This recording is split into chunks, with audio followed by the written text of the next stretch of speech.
Welcome to Channel AMEC, your insight to the Australian visa system.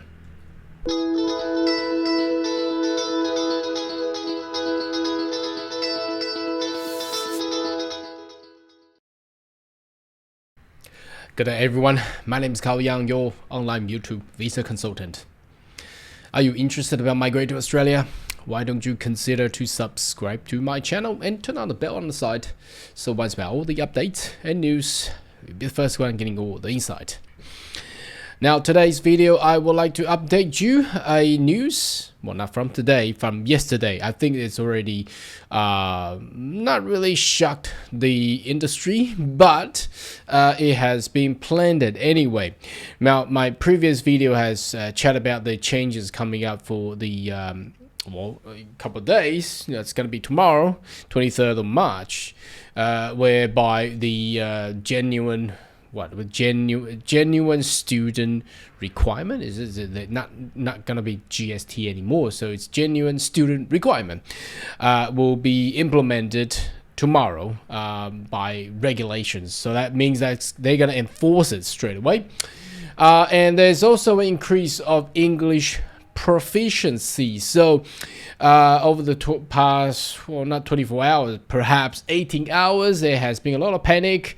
A lot of people reading through the published news. I think their English proficiency is good enough to understand it, but they just, sometimes reading these legal things, although you may think you understand the wordings or the definition, but for the actual legal definition and meaning is totally different than what your perspective is. So anyway, I'm here to actually do some well, should I say legal translation? Not quite legal translation, but through our experiences in the industry, and also by the second half of this video, give you some advice, should I say, what should be done and what not to touched. Okay, now let's go into that news. It's actually came out late, 20th of March. Well, I didn't really get into this news yesterday though, so 20, that's what's that, that's 21st, but anyhow, it doesn't really matter. So the new English language requirement, it has been circulated all around. It's not much of changes, but in a generic view, it basically increases the student visa or the international student requirement bump 0.5 level up, calculating through the test of IELTS test. Okay, and not much. 0.5 is not much, but I tell you what it will actually affect. That 0.5 will actually kill a lot of vet sector students. All right, a lot of vet sector students coming in with a lower end of English, and which a lot of TAFE or private institution will actually accept them to actually, for example, all of the private cookery courses providers, well, you don't need that, high levels of English, but if the student visa requires to be 0.5 IELTS level upwards, and then I can tell you a lot of these people will not be making it from a traditional market. So people are required to actually improve their English level in order to show your genuine student requirement. Okay, let's have a read through, and I'll explain a little bit more. So the Australian government has made the change of the English language requirement for student visa, temporary graduate visa. For temporary graduate visa, we knew that through the previous migration strategy plan anyway, so they have raised the bar from 6.0 to 6.5, which is, not, I think this part is fair. It's not that much. It's an average 6.5, and for a graduate means that the international student already studied numbers of years in Australia, at least minimum of 2 years. You should already have equipped with that kind of language proficiency anyhow. So that's not much, but I think the major strike is on the vet sector international student not even not arrived yet in Australia or haven't applied for the student visa yet. So you got to be very, very careful on that one. The change announced on the Australian government migration strategy released on the 11th of December 2023 and apply to all student and temporary graduate applicants lodged on or after 23rd of March 2024, and that's going to be tomorrow. I'm not too sure how many people is going to lodge their visa during the weekend, but I think from next week is more reasonable. Okay, migration strategy outline how English language reform for student will support international students have positive education experience in Australia and prepare their skill force. So basically, if you have a better English language, that's what the pitch is. You can actually get into the community better. You can get better jobs and things like that, and kick out those so-called ghost colleges or those modern slavery, meaning that they're utilizing student visa as a way to stay in Australia, but kicking those international student into some sort of workforces, and that's not the intention of the policy anyhow. So I'm pretty welcome on this one. All right, temporary graduate visa TGV minimum requirement will be increased from 6.5 or equivalent with a minimum score of 5.5. So that's still fair.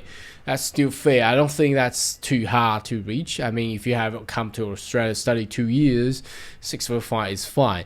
The harder part, again, from my previous video and our experience in the industry, is the getting those 4.7s or above. That's for all the medical nurses, students. That's actually much harder than getting an average of 6.5 or an average of 7.0. So getting 4 bands to be all 7 is hard, but getting an average 6.5 with minimum no less than 5.5, I think is pretty fair. If you have done your study, either going to be master, bachelor, or whatever other courses there, you should be able to have that sort of level anyhow. The test validity, they have decreased from 3 years, the previous 3 years, down to 1 year. So that basically meant no longer there's people applying for student visa coming to study 2 years, and they use that English proficiency test in order to apply for the 485 TGV visas. Now they're gonna scrap that. They're gonna drop down to 1 year. That means at the time of your application for the 485 visa, you're required to do the English test again, just to eliminate. There are still people offshore finding out other people to do the test for them in order to get a better points.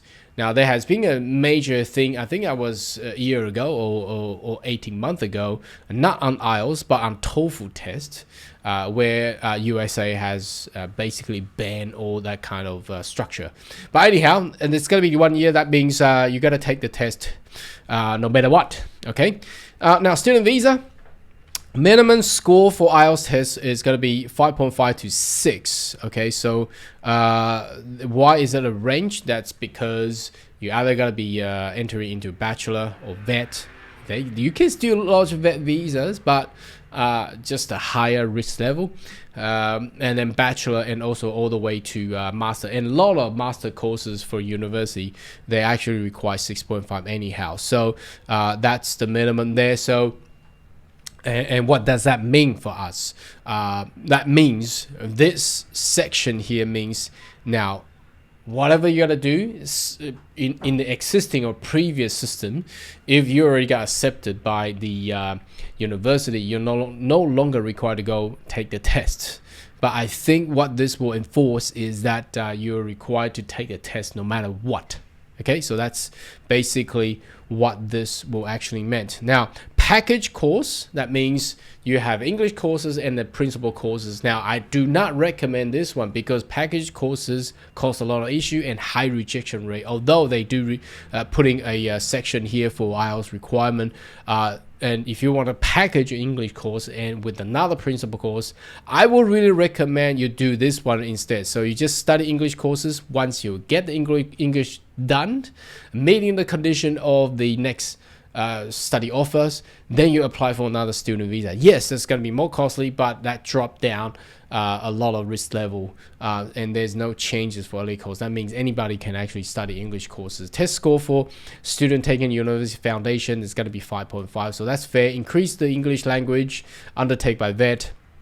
Higher education courses similarly increase score those package courses. Okay, so they ensure the transition is successful, blah blah blah. Now I want to take you another glimpse of the actual insiders information that we receive as well. So basically it reads the same, but I wanted to point out here, if you are a resident of Hong Kong or BNO passport holders, down here as you can see, the passport holder for Hong Kong or BNO, British National Overseas, not required to meet the increased minimum English level. So the English level stays the same. So I think that is a very good news for all the Hong Kongers, where the government of Australia continue to assist and facilitate for those regulation has made for the Hong Kong stream to come to Australia to be consistent rather than change as what it has required to do for the future students. So again, I think there's going to be a lot more information out there very soon there. Now the other one is the news actually came out yesterday from the Koala News. That's the international education news that I wanted to share with you. It basically talks all the similar stuff that we have just chat about, so you can read about the increase of the IELTS level here, but it also talks about, to avoid this part, I wanted to mention this part specifically to all of you, that it reads this. Okay, it says, to avoid visitor visa being used a way to subvert offshore student visa integrity check, the government will increase the imposition of no further state condition on visitor visas. If a prospective student is offshore and looking to come to Australia as a student, then they should apply student visa offshore. Now, what does that mean? That basically meant for visitor visa. Now, they are couple types of visitor visas. They are electronic travel authority. Now that's not visitor visa, that's subclass 601.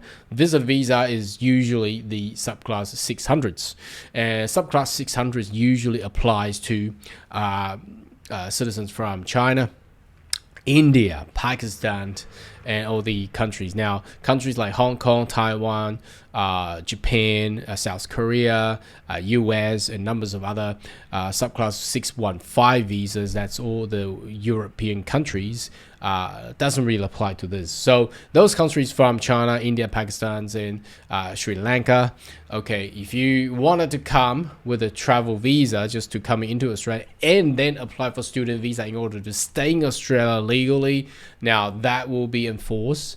Not gonna happen, because that no further state condition basically meant once you're a visitor visa, a traveler, a tourist coming to Australia, you're banned to apply any other further visa whilst you are holding that visa and in Australia. So you gotta apply for your student visa offshore, back home. All right, so that's another way to stop those so-called permanent temporary visa holders that has been caused a lot of issues holding bridging visas in Australia. So I think all of these news are good implementations. It definitely will take on a short-term shock in the industry, and a lot of institutions will have affected and have a lot of issues. But for the medium and long run, I personally think it's a good way and good structure or policy. Anyhow, should you have more question query, more than welcome to leave comment right down below, and I'll see you next video. Goodbye.